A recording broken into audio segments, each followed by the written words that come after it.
500 సంవత్సరాలకు పైగా భారతదేశం యొక్క కళ రామ మందిరం.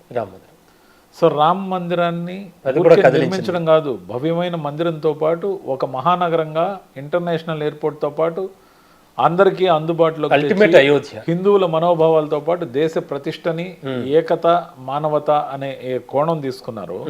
దాంట్లో ఐక్యత ఏదైతే వచ్చిందో అది నాకు బాగా నచ్చింది. వాజ్పేయి గారి హయాంలో రామ్ రోటీ మకాన్ అనే స్లోగన్తో ఒక ఎలక్షన్ పోటీ చేశారు. ఆయన ఒక్క ఓటుతో ఓడిపోయినాక రెండవసారి రామ్ రోటీ మకాన్. రామ్ అనే కళని సాకారం చేసిన ఈ ద్వయం నాయకత్వంలో కనీసం ఒక ఫోటో దిగాలి వాళ్ళతో కలిసి పనిచేసే అవకాశం. అదొక డ్రీమ్లో ఉండేది, ఒక డ్రీమ్ లాగా ఉంది. దాన్ని సాకారం చేసుకునే దానికోసం కూడా నేను బీజేపీలోకి వచ్చాను.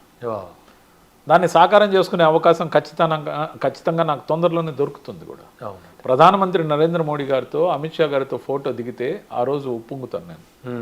ముఖ్యంగా నేను సంతోషపడతాను.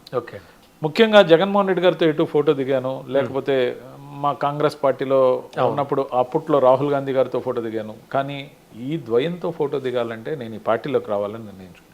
అది కూడా బలమైన కోరిక. కొత్త ఫోటో కాదు సార్, వాళ్ళ అడుగుజాడల్లో వాళ్ళు తీసుకునే నిర్ణయాల్లో ఈ దేశాన్ని బలోపేతం ఏదైతే చేస్తున్నారో సార్. బీజేపీ గురించి చాలామంది దేశం కోసం, ధర్మం కోసం అన్న మాటని ఎద్దేవా చేశారు. వాళ్ళు తీసుకుంటున్న ప్రతి నిర్ణయం కూడా దేశం కోసమే. వాళ్ళు పాటుపడుతున్న అంశం పూర్తిగా ధర్మం కోసమే. ఈ ధర్మం కోసం అని నేను ఎందుకు చెప్తున్నానంటే,